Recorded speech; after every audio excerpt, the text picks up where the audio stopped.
Vamos aqui então retomando o nosso estudo do livro Pinga Fogo com Chico Xavier. Esse que é o nosso primeiro livro desse ciclo de estudos das obras do Chico. Nós temos aqui então Pinga Fogo, o próximo livro que nós vamos estudar é o Plantão de Respostas, que é a transcrição do segundo programa, lá de dezembro de 71, também do com Chico.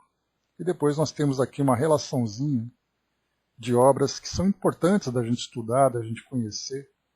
Um conteúdo valiosíssimo, mas muito pouco valorizado, né? Porque geralmente a gente trabalha as bases da doutrina e deixamos de lado. Não que nós nos esqueçamos, mas deixamos de lado esse material valioso que é colocado à nossa disposição, que muitas vezes é visto apenas como um conteúdo que chega do plano espiritual, que basta nós colocarmos num livro, numa prateleira, numa gaveta, que já valeu ali a comunicação. E, na verdade, a gente quer resgatar esse conteúdo todo através de algumas obras que eu fui pescando aqui no acervo do Chico, que para nós, para a grande maioria, para mim inclusive, muitas dessas obras são absolutamente desconhecidas. Então eu fui pegando mais ou menos ali por algumas temáticas, valorizando principalmente ali as crônicas, que trazem para nós informações tão interessantes da vida no plano espiritual. E aí a gente começou exatamente pelo Pinga Fogo, que não é uma obra psicografada, obviamente, mas era um programa valiosíssimo, que nós também ouvimos bastante no meio espírita, que foi um marco na doutrina espírita aqui no Brasil. Então nós estamos ali estudando, não apenas conhecendo o programa, mas analisando e trocando ideias sobre as questões que são apresentadas para nós. Então esse é o nosso propósito. E temos aí umas tantas obras interessantes pela frente para o nosso aprendizado. Muito bem, nós então fizemos aqui no nosso último encontro, nós tivemos... deixa eu só fechar essa janela aqui só um instantinho.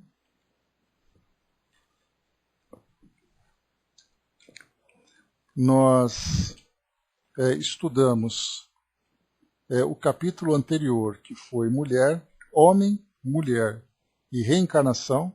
Lembrando que Eli Alves, uma das repórteres, perguntava exatamente por que a mulher sofria tanto em termos de espaço, de falta de espaço, de oportunidades na vida, em uma sociedade em que os homens podiam se desenvolver, poderiam estudar, tinham privilégios no mercado de trabalho, em diversas posições, e as mulheres, infelizmente, acabavam ficando relegadas a algumas atividades domésticas ou responsabilidades maternais apenas, Lembrando que nós falávamos aqui em 1971, mas até mesmo nos tempos de hoje nós temos visto, por exemplo, nessa época de eleições, a grande discussão em torno da quantidade de mulheres nos parlamentos, nos governos, os partidos políticos sendo obrigados a estabelecer cotas para que as mulheres pudessem ter oportunidades também, o mercado de trabalho discutindo sobre a igualdade de salários, igualdade de posição de chefias, enfim, várias e várias discussões acontecendo, e cada vez mais, felizmente, essas conquistas almejadas pelas mulheres vão sendo alcançadas, mas, obviamente, muito ainda limitado nesse período. Foi sim, Tico Teco, é provável que a gente passe por ela, acho que a gente já passou, inclusive, lá em cima, quando a gente falava sobre a bomba atômica, nós chegamos a passar por esse trecho. Mas o nome data limite é um nome contemporâneo, o Chico não falou disso. O Chico só falou sobre uma moratória que os espíritos tinham dado de 50 anos e tal.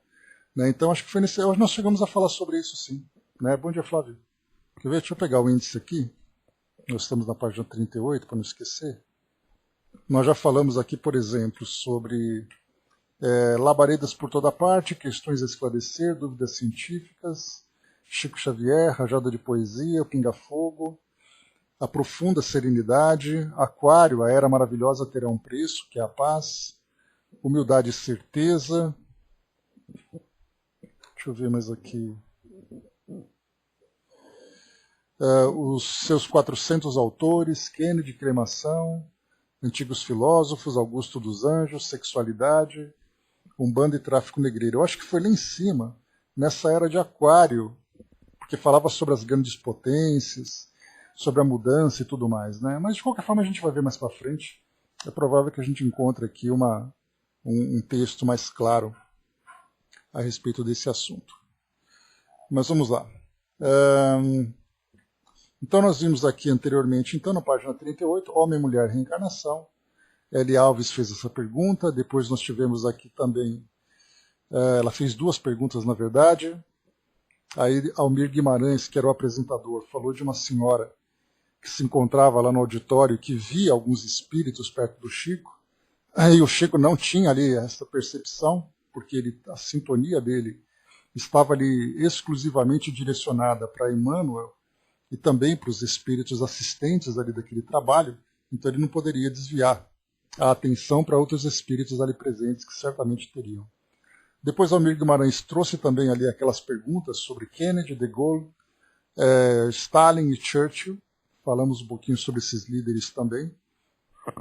Depois Almir Guimarães trouxe mais uma pergunta do auditório, que é a respeito daquela doença que o Chico tinha nos olhos, e por que ele não foi operado pelo Arigó, e a resposta foi porque, né, do Dr. Fritz mesmo disse que não existe privilégio, né, no plano espiritual, e nem para médiums, né, cada um vai carregar ali a sua própria cruz, digamos assim. Perguntas, depois a opinião sobre cremação de corpos que será implantada no Brasil. Isso em 1971, nós vimos ali algumas leis, né, aqui em São Paulo, eu acho que foi em 67, na Câmara dos Deputados já estavam analisando para a implantação em 72 ou 73, ou 74, mais ou menos nesses 3 anos, aí não me recordo exatamente, e nós analisamos, né, artigos trazidos pelo irmão X, também por Leon Denis, que falou sobre isso no livro O Problema do Ser, do Destino e da Dor, que nós vimos ali o comentário, né, os cuidados, a grande preocupação. Inclusive tivemos também, né, o nosso querido amigo do bem, através da Angelina, trazendo para nós também uma orientação, dizendo que seria o ideal, mas que para isso a humanidade precisaria estar muito bem preparada para lidar com tudo isso, porque Emmanuel falava sobre aquelas 72 horas, e aí então tanto Leon Denis como também Irmão X falava que se nós demoramos tanto tempo, né, presos aqui nos interesses do mundo material, mesmo que com essas 72 horas, muitos de nós teríamos muitas dificuldades para nos libertarmos, né, desse vínculo com o corpo físico e, portanto, seria para nós bastante preocupante. Então os espíritos alertavam para a grande preocupação, como Leon Denis disse, né, que os espíritos, assim como o irmão X também, dizendo que era preciso que nós lidássemos com a cremação com muita cautela e não simplesmente utilizássemos isso por uma questão de simplicidade, de facilidade ou praticidade, mas que tivéssemos muito cuidado com os espíritos que sofreriam as repercussões da cremação por causa desses vínculos, né, com o perispírito, com o corpo físico, né? Depois nós vemos aqui o próximo capítulo, então, crianças do tubo de ensaio. Aí a primeira pergunta, lembrando que cada capítulo traz ali um título, mas muitas vezes as perguntas que estão dentro desse capítulo não tem muita relação com o título, né? Mas a gente usa os títulos somente como referência ali para os assuntos que vão se desenvolvendo. Então aqui, Reale Júnior pergunta, né, sobre, foi feita até aquela pergunta, né, que a gente brincou na semana passada, que Reale Júnior procurava ali trazer uma intriga entre o Chico Xavier e o Arigó, né? Se vocês se viam de tanto a tanto, por que vocês pararam de se ver? E o Chico deu uma resposta, né, bastante simples, falando exatamente que era uma questão da distância, mas que seria muito interessante, seria muito importante se eles pudessem se encontrar mais tempos e tal, mas a causa desse afastamento foi somente a distância. Então aqui agora a gente entra no nosso tema de hoje, Saulo Gomes, também repórter. Como nossa oportunidade é rara, eu fujo até de uma sequência lógica de perguntas para deixar aos milhares de telespectadores uma palavra sobre um assunto muito profundo. Em recentes experiências, todos nós ouvimos falar de que cientistas pretendem iniciar um processo gerando uma criança num tubo de ensaio. Qual seria o destino da humanidade, dentro da sua experiência no campo espiritual, para os seres humanos que um dia a ciência, num tubo de ensaio, viesse colocar no nosso meio? Qual seria a forma interior dessa gente? Aqui é bastante curioso. Primeiro nós vamos aqui, né, como eu trouxe para vocês, só um instantinho aqui, só pegar um texto aqui que eu acabei perdendo. Rapidamente, só para a gente pegar aqui o histórico do bebê de proveta, né, que eu trouxe para vocês aqui. Dá-me dar aqui na área de texto, meus amigos, por favor. Ok, obrigado. Só um instantinho, estou só providenciando aqui a liberação de um artigo. Não, como eu dizia, então, enquanto eu faço aqui, né, vamos tentar ser multitarefas. Então, como geralmente as mulheres são, né? Mulheres são polivalentes, nós homens somos monovalentes. Então, vamos lá. Então, é muito interessante como as novidades da ciência acabam provocando, né, uma grande polêmica na nossa sociedade, né? Tudo que é novo gera grande preocupação. Então, aqui, como nós pesquisamos anteriormente, um pequeno histórico, né? sobre o bebê de proveta. Ele fala para nós aqui sobre o proveta, é um tubo de vidro graduado, ela é utilizada para medir volumes no laboratório. Apesar desse nome ser amplamente usado para se referir à reprodução humana assistida, os embriões são fecundados, na verdade, em uma placa de Petri. Aí ele traz um pouquinho para nós aqui algumas explicações e tal. Deixa eu ver aqui só o histórico. O primeiro bebê gerado pela técnica nasceu em 78, por meio de uma cesariana. O sucesso da pequena Louise Brown deu início a uma nova era na reprodução humana. Afinal, o método ofereceu às mulheres que não podem engravidar, por diversos motivos, a chance de gerar um filho. Né? Então aqui, só para a gente ter uma ideia, depois aqui colocou, né, que Ana Paula Caldeira foi o primeiro bebê nascido por meio da técnica de fertilização in vitro no Brasil, com tratamento realizado em 84 em São José dos Pinhais, no Paraná. Sua mãe, Ilza Caldeira, foi a única bem-sucedida no tratamento até então experimental, realizado também em outras 5 mulheres da cidade. Então a gente viu, né? O primeiro bebê de proveta, ele então nasceu em 78, portanto ele foi em 77 que essa técnica foi aplicada a primeira vez no mundo, e depois aqui no Brasil foi em 84. Né? Então o interessante é que a grande preocupação aqui, em 71, era porque essas experiências já estavam sendo testadas, né? E a mídia internacional trazendo essas informações. Então, como eu dizia, ou como eu estava tentando dizer, é muito interessante como essas novidades científicas provocam tanto medo, né, na sociedade, trazendo ali especulações sobre o modo como isso vai ser usado, as consequências morais, até mesmo consequências religiosas. Nós vimos isso, por exemplo, na época da energia nuclear, quando ela foi desenvolvida lá na década de 30 e acabou depois sendo utilizada como uma bomba atômica na década de 40. Depois nós vimos também aqui o transplante de órgãos. A igreja foi absolutamente contra, porque considerava, né, que o corpo era o templo sagrado do espírito e, portanto, era imaculado, não poderia ser ali mexido. Né? As transfusões de sangue também geraram grande polêmica, como continuam ainda gerando, como nós vemos, né, os nossos irmãos testemunhas de Jeová têm ali nos seus preceitos, né, que não é aceitável que isso seja admissível para os seus fiéis.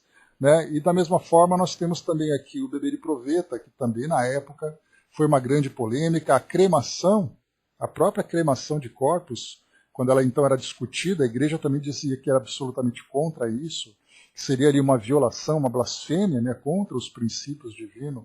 Enfim, tudo aquilo então que nós vemos que é novidade dentro da ciência, nós aqui então passamos a discutir. E uma discussão que inclusive influenciou a própria doutrina espírita foi na época em que estava ali em discussão aquele texto, um projeto de lei que falava sobre a bioética a respeito do uso de embriões congelados.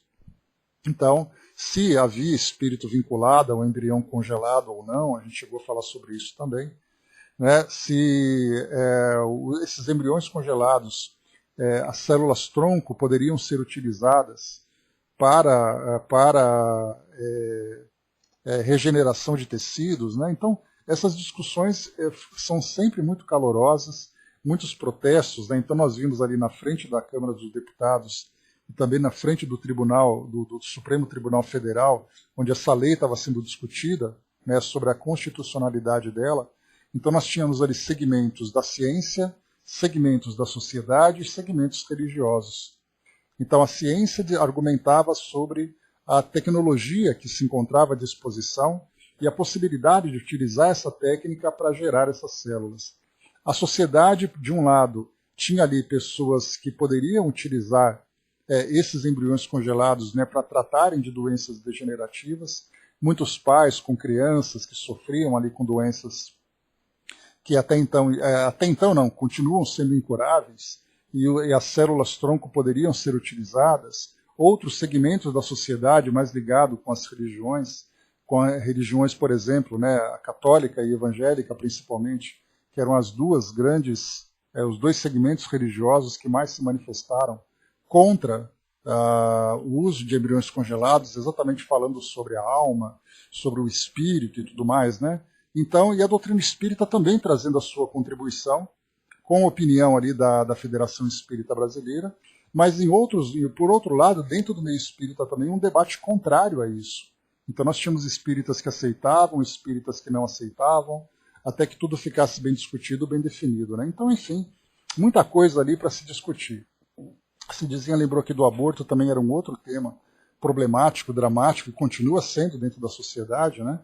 As mulheres reivindicando ali o direito ao corpo, né, de fazer aquilo que bem entende, outras mulheres valorizando a maternidade, a sociedade debatendo eutanásia, enfim, são vários e tantos temas que discutem sobre essas novidades tecnológicas e alguns procedimentos dentro da sociedade.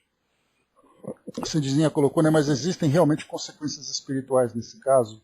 Ontem eu vi uma resposta na caixa de perguntas do Andrei Moreira no Instagram, onde ele respondeu que 3 embriões, frutos de inseminação artificial, que não foram implantados no útero, que eles deveriam ser vistos como aborto. Então, está vendo só, se dizem até hoje, eu já discordo, né? Porque nós temos, por exemplo, informações de que não são os homens que determinam quando um espírito vai ser vinculado ou não, né? Que são os espíritos que dizem, já conhecendo a intenção dos encarnados, se você fertiliza um embrião e você vai utilizar aquele embrião para uma determinada finalidade que não seja a gestação, para que o plano espiritual vai mobilizar uma equipe toda para poder fazer isso? Mas esse tema, como eu coloquei, essa é a minha opinião, Andrei Moreira tem outra opinião, você tem opinião, e nós aqui no grupo, cada um tem a sua própria opinião a esse respeito. Então não somos nós que abrimos ou fechamos a porta do plano espiritual para dizermos quem chega e quem vai embora. É o plano espiritual que já conhece as nossas intenções, né? Exato, Tic-Teco, todas essas questões ainda, pelo fato de nós não termos um esclarecimento no plano espiritual, e até mesmo dentro do meio espírita, com todos os estudos que nós estamos fazendo, com todo o aprendizado, com o intercâmbio e tudo mais, se nós que temos esse contato com o plano espiritual já sofremos nessas tantas dúvidas, imagina quem não tem esse conhecimento que se baseia em dogmas. Ou a ciência se baseia no seu dogma, de que tudo é matéria, ou as religiões se baseiam no seu dogma, onde tudo ali é obra divina, tudo tem que ser respeitado, né, dentro dessa visão de respeito ortodoxo que se apresenta. Então são realmente temas ainda que nós vamos desenvolvendo aos poucos, e os espíritos procuram contribuir com essas informações, mas sem interferir, né, no desenvolvimento que cabe a nós. É um estudo nosso, é um aprendizado nosso. Porque se eles vierem e disserem para nós que as coisas são desse ou daquele jeito, para alguns desses temas, isso se torna um dogma. A gente vai deixar de acreditar sem comprovar. Então há necessidade de nós desenvolvermos o nosso raciocínio, nós debatermos, nós ali estabelecemos, né, os nossos valores, os limites éticos. Então é uma luta que nós estamos ainda vivendo. Como tantos outros, como eu coloquei para vocês, né, aborto, fertilização, transplantes, transfusões, cremações, eutanásia, pena de morte, suicídio assistido. Olha quantos temas nós temos aí na sociedade para falarmos, né? Então nós temos aquele debate que analisa apenas a visão material, outros analisam a visão prática e outros analisam a visão espiritual. E nessa visão espiritual você tem aquela visão que vai muito mais pela razão e outra que é muito mais dogmática. Então a sociedade está ali debatendo, discutindo para poder chegar numa conclusão. E isso virá exatamente com o aprendizado, com o desenvolvimento do nosso conhecimento espiritual. Então há necessidade de muito debate, de muita conversa, de muitos esclarecimentos para chegarmos numa conclusão, né? Então, eu particularmente discordo, Cindizinha, dessa opinião do Andrei Moreira. Ele tem ali a opinião e os fundamentos dele, eu também tenho a minha opinião e me baseio nos meus fundamentos, então cada um ali, a gente vai desenvolvendo essas ideias, né? O André colocou, né, há muito, né, já cheguei à conclusão de que não sabemos nada de nada, né? É um passo de cada vez, não adianta a gente imaginar que nós temos as respostas prontas, né? E é muito interessante que nesses debates, o que a gente vê é aquele que se sobressai ou falando mais bonito ou falando mais alto, né? Porque debate, porque ele coloca ali toda a sua eloquência, toda a sua pseudo-sabedoria sobre temas que nós não sabemos ainda, né? Então, na verdade, assim, os assuntos estão abertos, somos nós que temos que buscar as nossas respostas, né?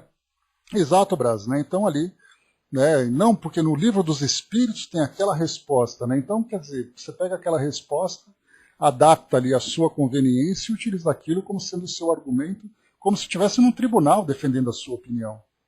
E, na verdade, o plano espiritual traz para nós alguns fragmentos de conhecimento e nós, na nossa pretensão, no nosso orgulho, na nossa vaidade, transformamos esse fragmento no todo, né? Mas é parte de crianças, né?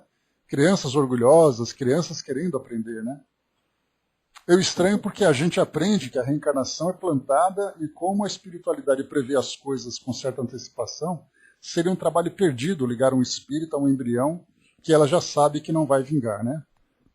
Até nesse caso, Cindizinho, nós temos ali algumas situações, né? Eu já trouxe para vocês aqui uma situação vivida por uma prima minha que é médium, que ela teve ali um bebê, foi o segundo filho, que ela teve a segunda filha nesse caso, né?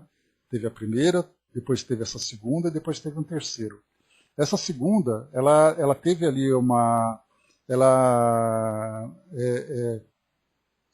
acabou ali aspirando, né, o líquido amniótico e teve uma complicação pulmonar e ela desencarnou 3 dias depois, né? E ela, então, sendo uma médium muito ostensiva, ela, na casa dela, no apartamento onde ela morava, onde tinha um quarto do bebê toda decorada e tudo mais, ela via espíritos ali, como se fossem encaixotando coisas, levando equipamentos e tudo mais. E ela, então, vendo aquilo, né, daquelas mensagens que eu sempre trago para vocês, né? E ela vendo aquilo, ela pensou, né, mas por que sabendo que aquela gestação, aquele bebê não vingaria, né, não continuaria encarnado, por que prepararam, mobilizaram todo aquele equipamento todo? E nisso um espírito então olhou para ela e disse assim, nem tudo nós sabemos, né? Então, quer dizer, uma resposta como essa te coloca aquela enorme interrogação na cabeça para saber exatamente qual é o limite de conhecimento das equipes espirituais, né? Porque o trabalho é feito, a orientação é dada, mas nesse caso em especial, quando a gente fala sobre fertilização in vitro, os espíritos já têm ali a programação. O laboratório vai fazer tal coisa, os pais têm na programação receber aqueles espíritos como filhos. Então você tem 2 filhos e você implanta 5 embriões. Se 2 filhos serão ali aqueles que vingarão, os demais não terão ali sucesso. Então nós imaginamos, também é uma questão de lógica da nossa parte, mas a nossa lógica pode ter ali a sua limitação também. Eles saberão exatamente ali, né, o que vai ser descartado, o que vai continuar sendo aproveitado. Então não somos nós, mais uma vez, o que é possível resumir, é que não somos nós encarnados que determinamos de que modo que o mundo espiritual vai trabalhar, de que modo que eles vão que eles vão colocar em prática o planejamento que foi feito. Agora, nós não conseguimos também dizer para ele, não, isso eles sabem e isso eles não sabem. Nós não sabemos nada. Né? O que nós sabemos é que tudo segue uma lógica que nós ainda não compreendemos porque a nossa visão ainda é muito limitada. Nós olhamos assim a realidade do nosso mundo e a gente procura adaptar o mundo espiritual a essa realidade, mas muitas vezes foge essa lógica. Né? Exatamente, soldado. O nosso saber, ele tem limite. Então nós sabemos o que precisamos saber na profundidade, na época e do tema que interessa para nós, para o nosso desenvolvimento. Então, utilizando aquela passagem acho que foi Pasteur ou Lavoisier, não me lembro, né? A natureza não dá saltos, então nosso conhecimento também é assim. O Braz lembrou ali, né, o acoplamento espiritual acontece um pouco antes do perispírito da mãe, segundo o que penso. Né? Também ali a gente não tem informações detalhadas, né, Braz? Bom dia, Gilda. O que a gente sabe ali é um relato ou outro que André Luiz trouxe, por exemplo, de Segismundo, uma outra informação, mas é um processo também que não adianta a gente pensar que todas as encarnações, todas as reencarnações acontecem da mesma forma que todas as desencarnações também não acontecem da mesma forma. A não ser que seja prova para os espíritos ligados aos embriões que não vingarão. Pode ser isso também? Também pode. Também pode. O espírito tenta reencarnar e aí não dá certo, ele desencarna, é uma prova para os pais. Kardec fala sobre isso com os espíritos, lá no Livro dos Espíritos, uma gravidez que tem um aborto espontâneo, ou um espírito que desencarna logo depois do nascimento. É uma prova para o espírito, é uma prova para os pais, é uma prova para a família. Enfim, temos ali um histórico que da nossa parte não é possível saber. Né? Então, enfim, a gente vê como é interessante discutir essas questões científicas, e nesse Pinga Fogo, esse debate já foi apresentado também. Né? Então ele foi colocado assim, né, a respeito dessa fertilização in vitro. Como eu colocava para vocês, então, quando surgiu essa novidade, claro, né, assim como a cremação, assim como o aborto, assim como transfusão, assim como transplantes, rapidamente a igreja se manifestou. Porque na visão religiosa, falava do corpo, falava do espírito, falava de vida, falava de morte. Então, as religiões tradicionais se posicionavam rapidamente a esse respeito.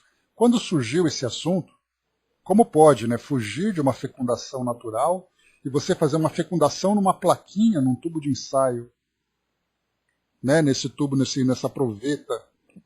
Isso era inadmissível na época. Então, por isso que aqui o nosso Saulo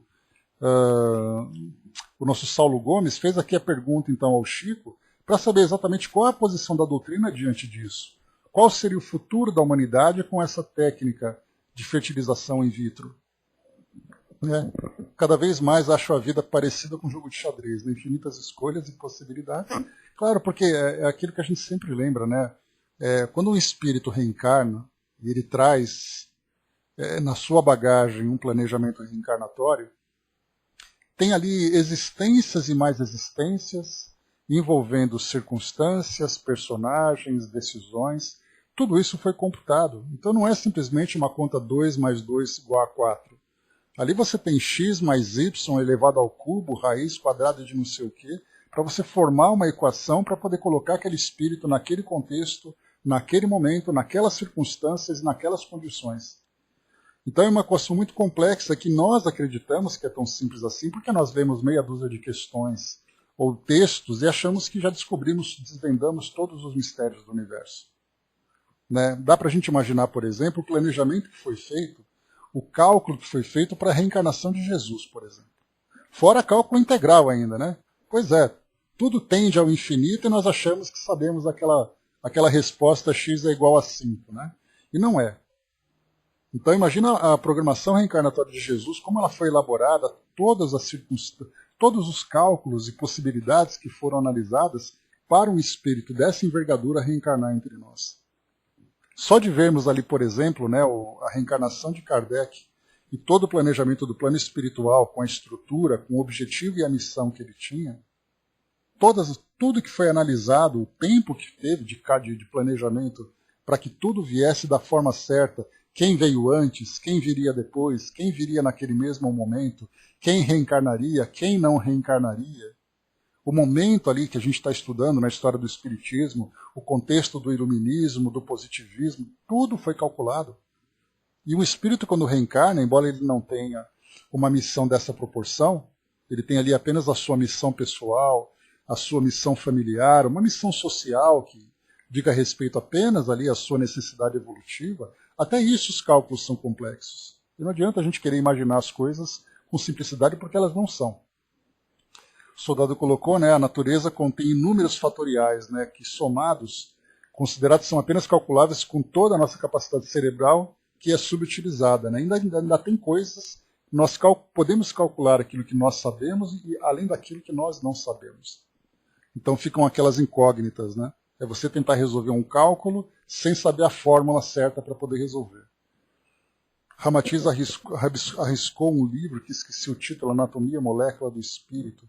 Né? Então, Brás, o detalhe é que muitos espíritos procuram também trazer para nós ideias sobre o plano espiritual, né? Teorias e tudo mais, mas a gente acaba entrando numa visão ou espírita, ou espiritualista, ou uma visão que fique...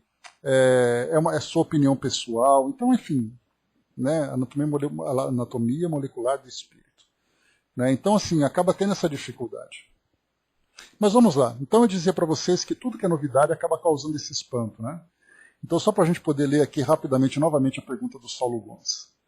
Como a nossa oportunidade é rara, eu fujo até de uma sequência lógica de perguntas para deixar os milhares de telespectadores uma palavra aos milhares de telespectadores, uma palavra sobre um assunto muito profundo. Em recentes experiências, então olha só, eles estavam fazendo experiências em 70, 71, para que só em 78 viesse o primeiro bebê. Quantos abortos aconteceram de tentativas de fertilização, de implantação desses embriões, foram tentados e não deram certo, mais ou menos como uma corrida espacial.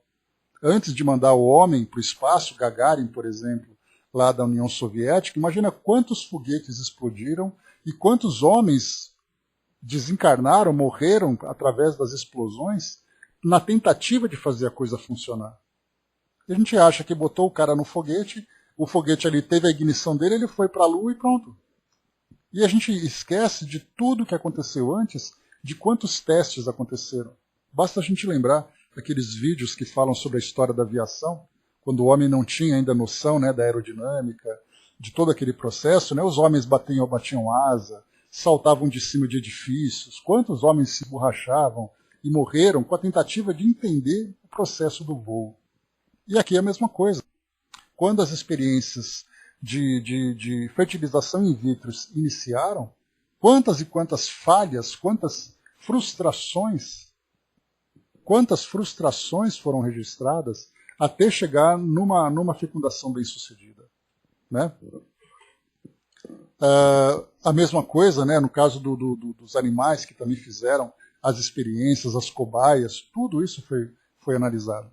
O Flávio lembrou, né, e hoje a SpaceX bateu o recorde de reaproveitamento do primeiro estágio de foguete. Isso porque depois, né, Flávio, depois que a astronáutica, né, ela foi bem calculada, ela já foi bem estabelecida, já é possível você ter ali empreendimentos bem-sucedidos. Porque os desbravadores, os pioneiros vieram lá atrás batendo cabeça, né, trabalhando com dificuldades, errando e tendo ali tendo que zerar e começar de novo, e de repente vem uma empresa como essa e já pega assim um caminho muito bem aberto. Seria mais ou menos nós hoje falarmos de espiritismo, depois lembrarmos de que Kardec, Leon Denis e tantos outros nomes do espiritismo fizeram no passado e as dificuldades que eles enfrentaram para a gente chegar até hoje e falar abertamente sobre o espiritismo. Então a SpaceX veio hoje uma empresa falando sobre esses projetos, esses empreendimentos, depois de tudo aquilo que aconteceu nessas últimas 5 décadas.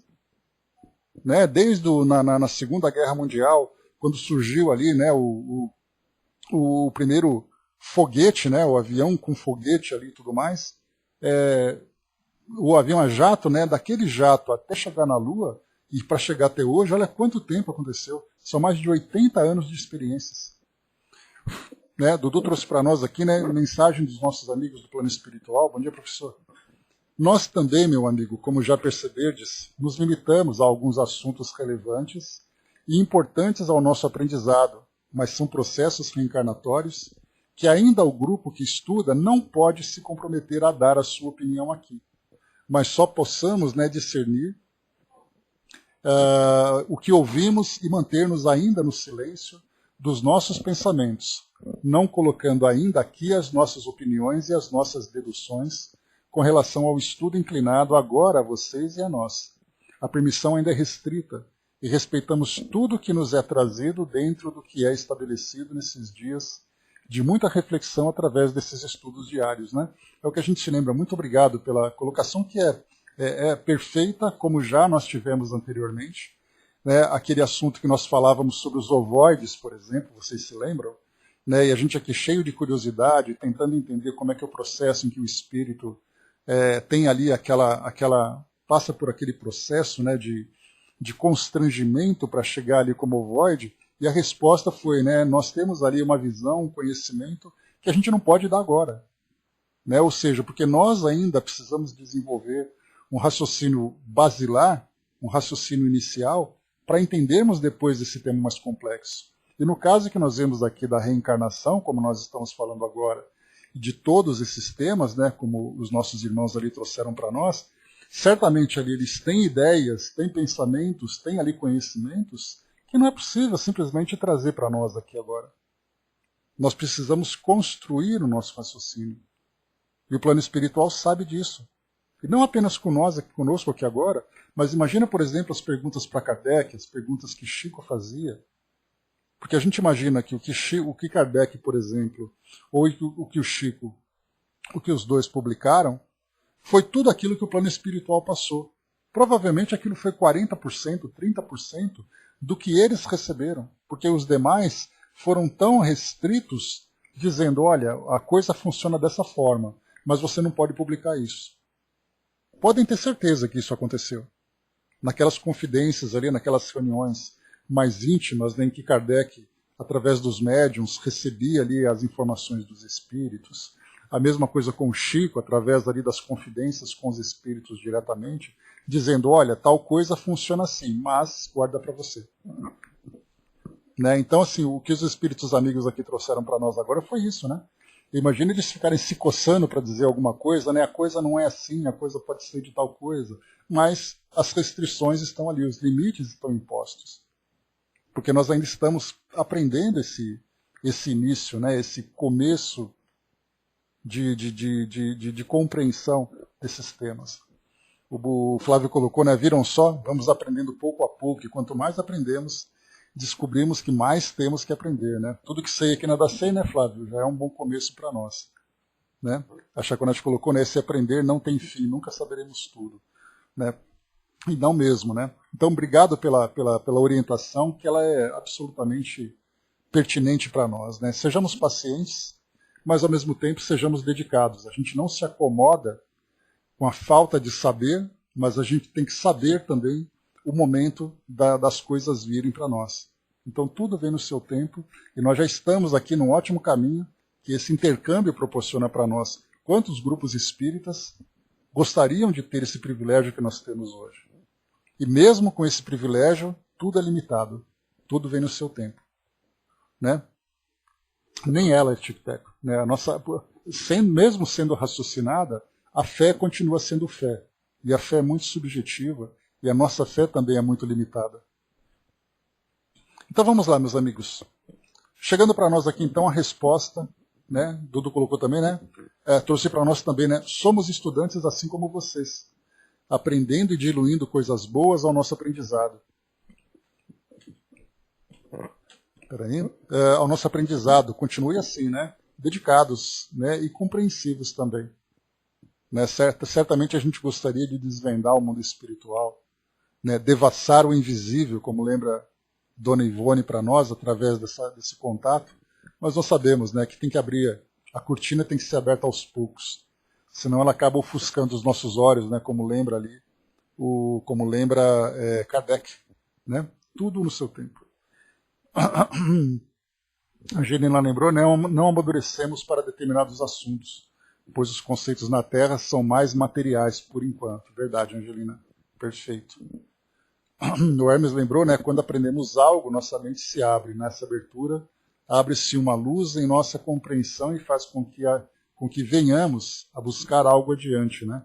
Então, todo aprendizado que traz para nós uma nova dúvida é um aprendizado eficaz. Porque a gente sempre vai querer buscar mais, avançar mais, subir um degrau a mais, né? Dar um passo a mais adiante. Então, aquele aprendizado que você diz, bom, eu já aprendi isso, não preciso mais aprender nada. Então, ele ficou estagnado. Né? O Braz lembrou ali, né? Teoria Corpuscular do Espírito, de Hernani Guimarães Andrade, né? Então tá ali o título que o Braz resgatou lá. Valeu, Braz. André colocou, creio que continuamos a nos encontrar e a estudar à noite, né? Mas infelizmente não nos lembramos, né? Pois é. Ou muitas vezes nem prestamos atenção, né, André? A gente vai para o mundo espiritual, que a gente estudou sobre isso, né? Como André Luiz colocou para nós, vai para o mundo espiritual e fica ali sentado no pé da cama pensando na vida, né? Sendo que poderia fazer muita coisa. Vamos em frente, meus amigos, vamos lá. Então, diante dessa situação que nós pegamos aqui, a respeito dos tubos de ensaio. Como eu falei para vocês, então, de 71 a 78 é bastante tempo de experiências, de tentativas. E enquanto essas experiências vão acontecendo, a sociedade vai também trazendo ali as suas especulações, as suas conjecturas sobre o uso dessas técnicas tantas vezes desconhecidas. E isso provoca medo. Por isso, então, a pergunta que foi feita aqui por Saulo Gomes, ela é bastante interessante. Então, a pergunta resumida é: qual seria o destino da humanidade dentro da sua experiência no campo espiritual para os seres humanos que um dia a ciência, num tubo de ensaio, viesse a colocar no nosso meio? Qual seria a forma interior dessa gente? Ou seja, olha a pergunta que hoje, para nós, é uma pergunta infantil, né? Mas para a época era uma pergunta absolutamente pertinente. Esses espíritos que reencarnam, por exemplo, essas crianças que nascem de um tubo de ensaio, essas crianças seriam diferentes das crianças nascidas através de uma fecundação natural? Essas crianças teriam algo que provocaria medo, por exemplo? Elas seriam crianças em que os pais teriam problema? Seriam crianças que gerariam algum tipo de temor na sociedade pela forma como elas foram concebidas? O Chico responde para nós, vamos lá. Há tempos, quando comparecemos num programa de televisão, aqui mesmo em São Paulo, foi aventada essa questão do tubo de ensaio. E com a assistência do Espírito Emmanuel, declaramos que o poder da ciência é infinito, porque a ciência está credenciada pela misericórdia, pela sabedoria de Deus, para entrar em relação com todos os setores do progresso humano. Então nós não podíamos duvidar de que a ciência chegaria a essa realização. Mas indagamos quanto ao amor de que a criança necessitaria ou necessitará, vamos dizer, qualquer um de nós, para renascermos no tubo de ensaio. Então até o Chico colocava, se essa criança que nasceria, por exemplo, de um tubo de ensaio, se ela seria uma criança carente de amor. Porque é através do ato de amor, da relação natural entre o casal, que já conceberia a criança dentro desse clima. Então olha a pergunta que até o Chico levantou essa dúvida. Porque a ciência parece ser tão fria que tiraria do espírito esse calor humano. Né? Hoje nós sabemos que não procede. Porque o casal que planeja, por exemplo, uma fecundação in vitro, né, na reprodução artificial, o casal ele se dedica tanto, ele investe tanto, que muitas vezes ele tem muito mais amor investido do que uma relação casual entre um casal. Né? Mas vamos lá, vamos em frente. Essa é uma dúvida muito interessante, porque a gente volta no tempo e hoje nós encontramos ainda muitas pessoas que não admitem esse tipo de fecundação. Né? Exatamente, Hermes. Eu lembrei de você quando o assunto surgiu. O Hermes está vivendo na família, né? A filha com o esposo, né? Receberam recentemente, né, o embrião, aguardando ali, né, ansiosamente a boa instalação, a geração e tudo mais. Imagina toda a família em cima desse fruto, esperando que essa semente, né, esperando que essa semente germine, né, e muitas vezes nós vemos casais engravidando por aí, sem qualquer tipo de preocupação com a criança que vai ser concebida. Né? Mas vamos lá. Continuando para nós aqui. Então, vamos seguindo essa linha de raciocínio para ver a dúvida da época e o contexto que nós vivemos hoje, onde nós encontramos tanto pensamentos como esse nosso hoje, como também pessoas que rejeitam completamente por medo, por temores, etc. Vamos lá. Então, nós não podemos duvidar de que a ciência chegaria a essa realização, mas indagamos quanto ao amor de que a criança necessitaria ou necessitará, vamos dizer, qualquer um de nós para renascermos num tubo de ensaio. Por exemplo, nós teremos o tubo de ensaio e teremos todo o equipamento de recursos para que o nosso corpo seja tão sadio, tão robusto quanto possível. E o amor? E o amor? O amor dos pais, o amor da família? Perguntávamos nós. Então, lembrando aqui, no seu contexto, o Chico estava num programa e ele levantou essa dúvida para ele próprio. E aí ele responde, mas os espíritos amigos em entendimento conosco, nos últimos tempos, afirmam que esse assunto está sendo cogitado no mundo espiritual com muito interesse. A nossa querida Ellie Alves, lembra a jornalista que perguntou sobre o contexto da mulher na sociedade, por que a mulher sofre mais do que os homens e tal, né? A nossa querida Ellie Alves se referiu ao trabalho sacrificial da mulher em relação ao trabalho mais livre do homem em todos os séculos que precedem a nossa civilização. Ela tem razão, porque a mulher tem sido sempre muitíssimo sacrificada. Mas é possível, não vamos dizer isso como profecia, dentro de ciências exatas, mas vamos estudar isso como um problema de solução provável. É possível que a divina providência esteja mesmo promovendo a confecção do tubo de ensaio na Terra para que a reencarnação possa se realizar sem tantos sacrifícios da mulher. Lembrando que isso aqui é tudo especulação, né? É possível que a mulher esteja se aproximando de uma época em que ela também será exonerada da carga de sacrifícios que a maternidade impõe, conquanto nós estejamos convencidos de que a maioria de milhões de mulheres de todo o planeta se sinta imensamente feliz com a maternidade. Mas é possível que o tubo de ensaio, para que o homem e a mulher não fiquem na terra diante de Deus, como criaturas em delito permanente, vamos dizer, perdoe-me essas palavras, assassinato de crianças, por causa do aborto, né, que ele está dizendo, né? Nós sabemos que nações de vanguarda estão legalizando o aborto. Não vamos declarar nomes, isso seria injuriar povos que nós amamos e respeitamos muito. Mas é possível que o tubo de ensaio venha mais tarde como uma complementação para que os filhos de Deus que venham nascer na Terra, todos eles dignos do nosso maior respeito e do nosso máximo carinho, sejam então recebidos por pais e mães responsáveis, que possam realmente amá-los, que possam pedir o nascimento desses filhos a governos magnânimos que ajudem a questão demográfica, governos que possam realizar estatísticas adequadas e aceitar novos filhos entre os seus tutelados, permitindo que esses pais responsáveis possam receber os filhos de Deus que somos nós todos. Nesse sentido, digo de coração, pessoalmente, falo isso porque os espíritos mantêm essa opinião em entendimento conosco. Agora, pessoalmente, digo que se minha mãe, em seu infinito amor, em sua fé religiosa, tivesse tido medo de mim... Espera aí, que abriu uma janela aqui, inconveniente, por sinal. Agora, pessoalmente, digo que se minha mãe, em seu infinito amor, em sua fé religiosa, tivesse tido medo de mim, eu não sei onde é que eu estaria.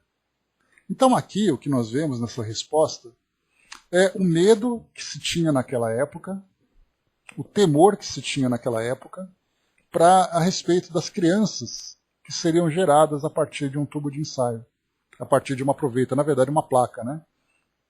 A partir daquela placa. Mas hoje nós temos um entendimento diferente, porque nós trabalhamos agora com reprodução humana, a reprodução assistida, com técnicas, medo do desconhecido, soldado, pavor que eles tinham, na verdade, pelo que a gente viu, né? Se esses espíritos seriam diferentes, né? Uma criança que chegava na escola, você nasceu de uma proveta e você não nasceu. Essa criança sofreria bullying, por exemplo. O medo que se tinha, quantas coisas, uma pessoa transplantada, né? Você recebeu o coração de uma pessoa, meu Deus, você vai ser uma pessoa diferente a partir de agora, porque aquele coração que pertencia a uma outra pessoa vai mudar a sua personalidade. Quando você faz uma transfusão de sangue, recebendo sangue de uma outra pessoa, você vai ficar diferente, você não vai mais ser o mesmo. Olha quantas dúvidas vão surgindo a partir do desconhecido. Né? A Cindizinha colocou, estou entendendo errado ou a percepção dessa época no Pinga Fogo era de que não apenas a concepção, mas a própria gestação se daria também num tubo de ensaio. Também percebi isso, Cindizinha. A preocupação era, né, aliviar as mulheres dessa gestação, porque era mais ou menos aquela coisa de ficção científica, né? De você imaginar assim como acontecia naqueles filmes de ficção, que você colocava aquele grande tubo de ensaio, parecendo aqueles garrafões de água, e aquele bebê sendo gerado lá dentro, como a gente vê hoje. Né? O Matrix, por exemplo, é assim, né? Para quem lembra do Matrix, olhava assim aqueles ovos, aquelas cápsulas, né? Admirável Mundo Novo, por exemplo, né? Metrópolis e outros filmes antigos traziam esse contexto. Mas aí a gente percebeu que aquele medo e aquela expectativa da época não se tornaram uma realidade, pelo contrário. Mas era um tipo de medo, tipo Zordon, exatamente. Só que você é dos Power Rangers, né? Se a gente voltar mais no tempo ainda, como Hermes, por exemplo, né? Vigilante rodoviário, né? Pegar aquele pessoal do passado, a gente vai ter coisa mais antiga ainda, né? Não é, Hermes? Diga aí. Né? Nós pegamos Jornada das Estrelas, série clássica, né, Flávio? Então pegamos o pessoal mais antigo, assim, e tal. Então a gente veria, né, Flash Gordon, por exemplo. Então, assim, toda a ficção científica, ela povoava a mente das pessoas, né? Porque aquilo que passava na televisão, como ficção científica, a gente pode lembrar, por exemplo, né, a Guerra dos Mundos. Guerra dos Mundos ele foi um livro que foi publicado por... Deixa eu me lembrar o nome dele. Me esqueci o nome dele agora, do autor. Mas a propaganda na Inglaterra foi na rádio. E na rádio diziam que a Terra estava sendo invadida pelos marcianos, que era uma jogada de marketing para lançar o filme.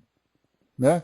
E aí então as pessoas ouvindo rádio acreditavam de fato que a Terra estava sendo invadida. Então a gente via que a ficção científica naquela época, porque a televisão, o cinema, né, começou ali a desenvolver técnicas de efeitos especiais, que começou a fazer com que os homens viajassem nos seus pensamentos. Então, né, como eu coloquei para vocês, né, Flash Gordon, Viagem ao Fundo do Mar, H.G. Wells, obrigado Flávio, Túnel do Tempo, Terra de Gigantes, Jornada nas Estrelas, tudo isso aconteceu naquela década de 60. Então a mente das pessoas estava ao mesmo tempo deslumbrada, mas por outro lado também aterrorizada com essas ideias de ficção científica. Né? Então, quando se falava sobre essa questão de você gerar uma criança, eles imaginavam um útero artificial, por exemplo, que foi exatamente a colocação que você trouxe. Então, assim, a mulher desincumbida de gerar uma criança. Pelo que nós vemos hoje, isso não vai ser possível agora e nem nas próximas gerações. Mas a fecundação não veio para substituir o trabalho da mulher.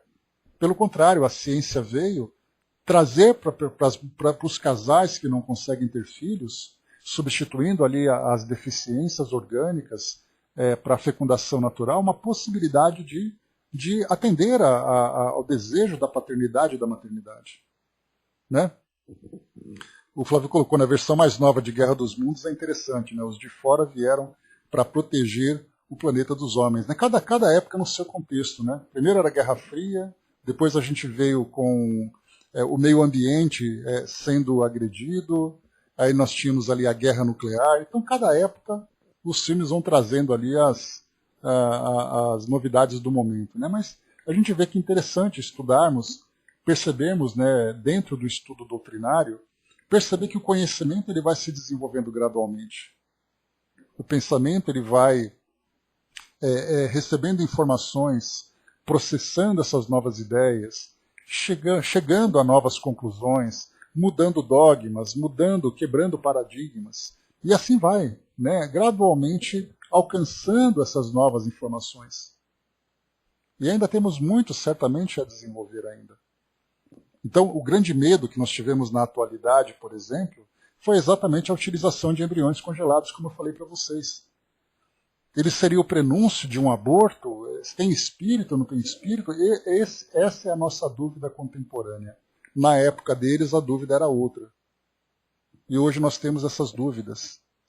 Né, de você, por exemplo, utilizar animais como porcos, por exemplo, para gerar órgãos que são compatíveis com seres humanos. E aí então vem a questão da bioética, da discussão da bioética, para saber se isso é possível, se não é possível, se é moral ou se não é moral. Isso, Flávio, o dia que a Terra parou, exatamente. Né, a Guerra dos Mundos era outra. A Guerra dos Mundos era invasão mesmo, o dia em que a Terra parou. O Brasil lembrou ali, né, na Guerra Fria, temos informações da preocupação dos cristos galácticos, né, sim. Os grupos esotéricos, né, olhavam para nós exatamente isso. Vários cristos galácticos, chamados avatares, né, estavam se aproximando da Terra. Enfim, essa era de Aquário, quando surgiu naquela época, final da década de 60, começo da década de 70, que até mesmo, né, foi a pergunta apresentada pelo Chico, para o Chico aqui, sobre a Era de Aquário, essa época de transformação. Então era a Era de Aquário, o Apocalipse, a época de renovação planetária. Né? Então tudo isso foi sendo motivos de muitas ideias surgidas naquela época. Né? E até mesmo, por exemplo, hoje, essa questão da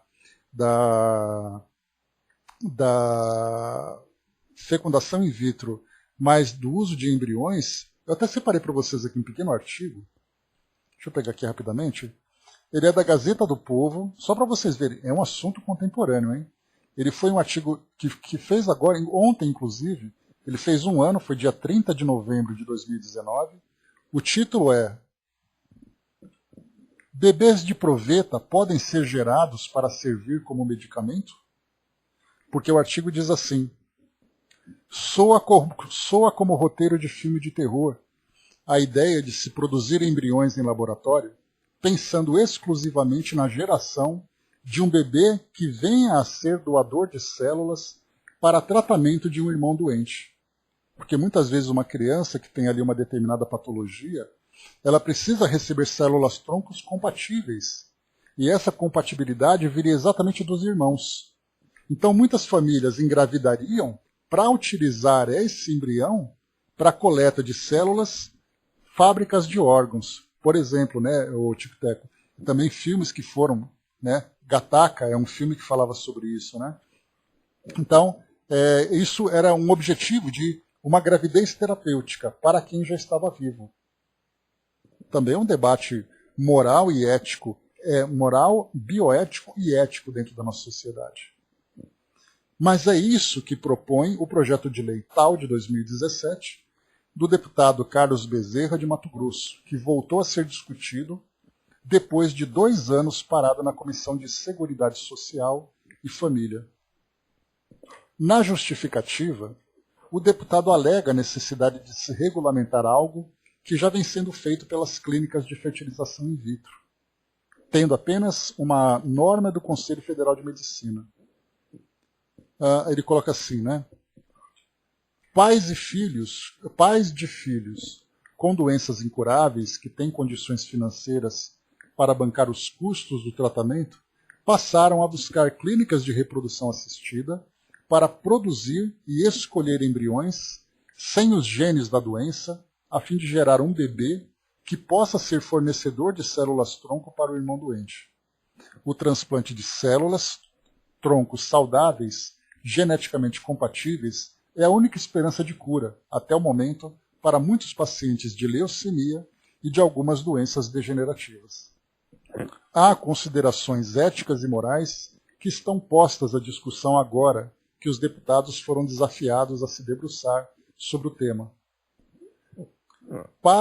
Quanto a reduzir a vida a um instrumento para a satisfação de interesses pessoais de um casal e seu filho doente, o próprio autor do projeto demonstra preocupação. Diz ele, é preciso muito cuidado para que o bebê medicamento, olha o nome que dá, hein? Para que o bebê medicamento não passe a se sentir apenas um ser utilitário, não desejando por si mesmo, na medida em que foi concebido com a finalidade de disponibilizar órgãos para a cura do mais velho. Por esse motivo, pretendemos que as normas regulamentadoras dissipem os cuidados a adotar nessa situação e que não existam danos irreversíveis à criança. Ou seja, a gravidez vai vingar, não é apenas um embrião. A criança vai vingar, só que o objetivo dela é servir de doadora de células ou mesmo de órgãos. Olha só o embate ético-moral que envolve essa situação. Né? Mas é aquela mesma história, nós estamos debatendo hoje para tentar encontrar o certo ou errado. Mas nós não sabemos ainda o que é, porque esse mesmo dilema que nós vivemos agora, que a Chaconete lembrou, né, que o vírus veio para chacoalhar a sociedade, o Tic-Tac lembrou que depois vinha a conta, esse mesmo debate aconteceu naquela época da década de 70. Quando então, se nós utilizássemos esses mesmos argumentos, uma família que decidisse ter filho com fertilização in vitro, diria assim, se prepara porque a conta vem depois. Ou então vai chegar uma pandemia que vai acordar a humanidade, porque isso é uma blasfêmia.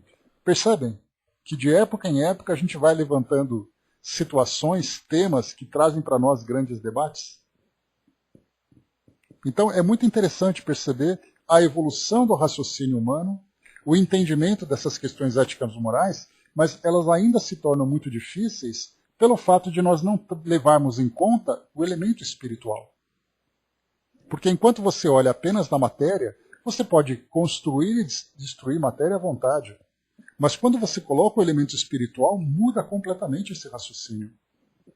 Só que esse elemento espiritual ainda está sendo considerado de uma forma, na maioria das vezes, dogmática, porque você se apega no dogma. Não pode porque Deus não quer. E esse esclarecimento que vem, por exemplo, através da doutrina, que permite que a gente vá compreendendo o processo. Não quer dizer que a gente vai aceitar isso, mas a gente vai dizer assim, não, eu não concordo, porque eu tenho os meus argumentos para isso, e não simplesmente dizer, é assim porque Deus quer ou porque Deus não quer. Então, enquanto a gente não amadurecer o nosso raciocínio nesse sentido da fé raciocinada, a gente vai ter muito medo ou vai simplesmente ignorar o elemento espiritual. Isso me remete a medo, como Fuga falasse e pensasse assim. Né? Então, o temor provoca isso nas pessoas, esse receio todo. Então, enquanto a ciência ela é fria no seu raciocínio, a sociedade, de um modo geral, tem medo exatamente pelo desconhecido. Aí vem a fé cega, né, deixa nas mãos de Deus, exato. Então, uns aceitam sem nenhum critério e outros negam também sem nenhum critério. É parte desse processo de aprendizagem. Avançando um pouco mais aqui, meus amigos, li para vocês então aqui apenas um trecho. É o Gazeta do Povo que eu pedi para vocês aqui. Aí entra aqui também o debate, né, só para falar aqui um pouquinho. Dignidade humana e direito à vida, também é um elemento aqui, né? Além da discussão a respeito da instrumentalização da vida trazida no próprio projeto, os especialistas levantaram questões como o princípio fundamental da dignidade humana e o direito fundamental à inviolabilidade da vida, garantidos a todo cidadão brasileiro, conforme descrito nos artigos 1º e 5º da Constituição, respectivamente. Como explicaram os professores de direito civil e defensores dos direitos humanos ouvidos pelo deputado, o embrião não é um amontoado de células, mas uma vida humana em fase inicial de desenvolvimento. Tendo sido gerado aqui, é um cidadão brasileiro. Então, esse mesmo debate que fala sobre o embrião, que já é considerado um cidadão brasileiro, nós temos lei que diz que você pode abortar até o 5º, 6º mês de gravidez. Porque o ser humano não está formado ainda, o cidadão não está formado. Então, por um lado, ele é um cidadão, por outro, ele pode ser descartado. E aí, então, nossa sociedade começa a bater cabeça, começa, então, ali a ter as suas dúvidas, a tentar encontrar as soluções. E aí tem uma citação aqui para a gente finalizar. A primeira célula já é um indivíduo concreto, e já é um filho de quem a gerou. Não há como negar isso. os testes de paternidade são a prova de que a nossa identidade está impressa no início do processo de divisão celular. Cada um de nós já foi uma célula. Nossa identidade está impressa no nosso DNA desde a fecundação. Eu já fui uma célula. Eu já era humana. Aquela célula inicial já era eu. Se ela tivesse sido eliminada, eu não estaria aqui. Disse aos deputados a professora aposentada da Universidade de Brasília, Lenise Garcia, doutora em microbiologia, durante a audiência pública. Então, quando ela coloca assim, eu já era eu, desde o início da primeira célula. Isso considerando, né, na visão dela, pelo que nós observamos aqui, que ela é o corpo. Que quando a célula nasceu, ela passou a existir. E aí nós entendemos, né, que o espírito, ele é imortal. E ele já existia muito antes, que se aquele corpo não viesse, ela viria em outro. Então, até mesmo uma doutora em microbiologia, professora de uma universidade, traz a visão técnica, a visão material que ela tem da questão. Então nós temos ali mentes brilhantes, debatendo temas, mas de uma forma precária, cada um olhando a partir de uma perspectiva. É a história do elefante, né? 5 cegos em volta do elefante, cada um ali tem uma perspectiva daquele animal, trazendo ali uma ideia completamente diferente. Então, enquanto nós não nos esclarecermos a respeito da nossa realidade espiritual e entendermos o mundo material com seu devido propósito, e sabemos que nós somos imortais, nós continuaremos debatendo esses fragmentos de situações baseadas nos nossos valores imperfeitos, no nosso entendimento imperfeito, aprendendo através dos erros e acertos. E enquanto isso, os espíritos procuram influenciar a humanidade nos seus vários segmentos para fazer com que nós nos desenvolvamos tanto quanto possível, mas sem interferência no nosso livre-arbítrio. Porque nós precisamos construir esse raciocínio. Não são eles que dizem como nós devemos agir. O que eles trouxeram para nós, através de Kardec, por exemplo, né, através de Kardec, foi trazer ali os fundamentos básicos daquilo que é a nossa realidade. O que nós vamos fazer a partir dali é problema nosso. E esses temas da bioética, esses temas morais que nós estamos discutindo agora, são problemas nossos. Não são problemas do mundo espiritual, porque nós estamos vivendo essa realidade. Então nós vemos como é importante desenvolvermos o nosso raciocínio, promovermos debates, compreender o ponto de vista de cada indivíduo dentro do seu próprio segmento na sociedade, e muito mais do que isso, entender por que ele pensa assim. Porque várias vezes nós entramos em conflito nessas guerras de opinião, dizendo que eu estou certo e o outro está errado, e por outro lado o outro está certo e o outro está errado. Mas a gente vai entender por que cada um pensa dessa forma. Quando a gente começa a entender a origem da linha de raciocínio, aí então nós vamos compreender por que ele pensa assim. Aí então eu não vou combater o indivíduo, eu vou debater a ideia. Porque essa ideia, pelo que nós observamos, é uma ideia incompleta. Porque ele apenas analisa a sua própria perspectiva.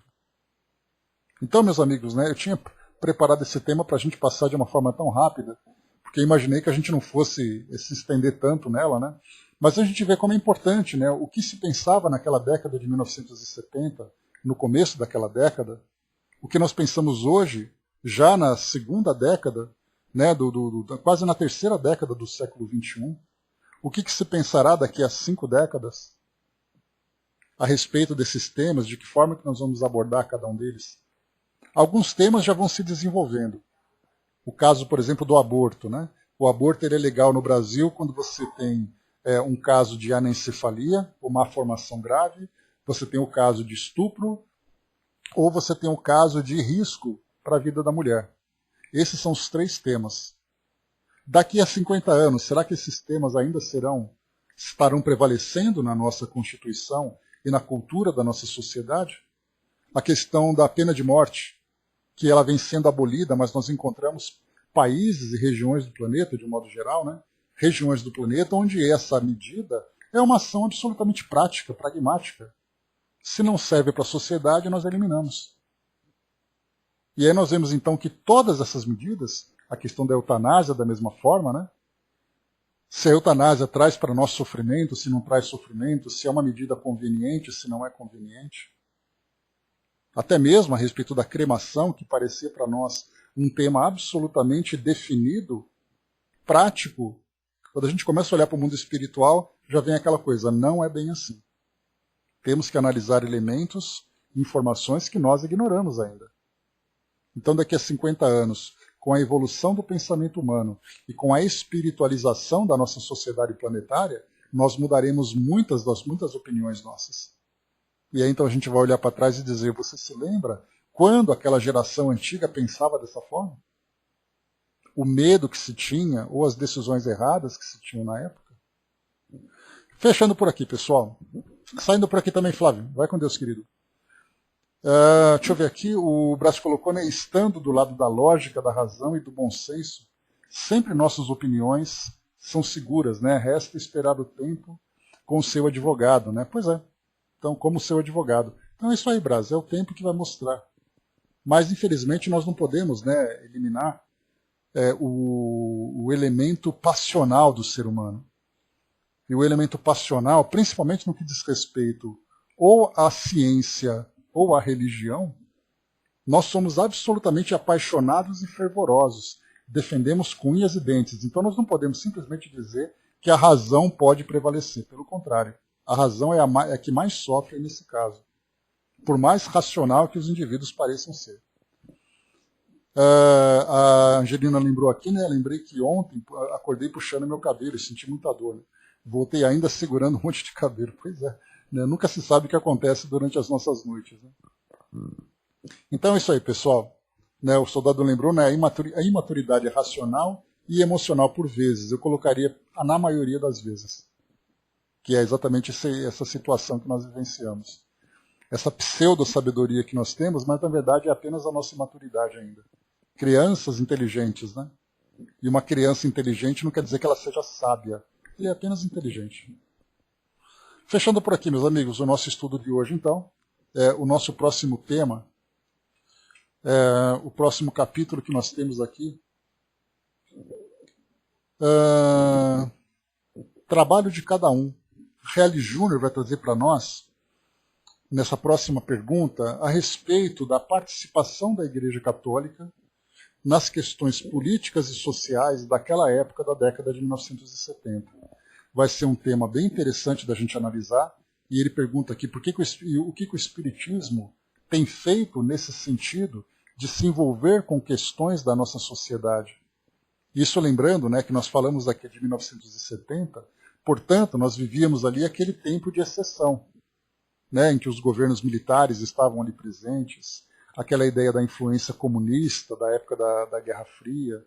Então a gente vai ler um artigo sobre esse tema, trazendo para nós um pouquinho do contexto da época, e uma das grandes personagens desse período foi exatamente ali, né, o então cardeal arcebispo Dom... me fugiu o nome dele aqui, peraí. Está aqui, Dom Paulo Evaristo Armes, né, aqui em São Paulo principalmente, né? O Helder Câmara também participou. Aqui esse artigo em especial ele fala daqui da região sudeste, né, que é onde as coisas aconteceram pelo fato do Rio de Janeiro ser capital e tudo mais. Mas no Nordeste, Dom Helder Câmara também estava ali absolutamente ativo. Então a gente vai conversar um pouquinho sobre a ação da CNBB no Brasil.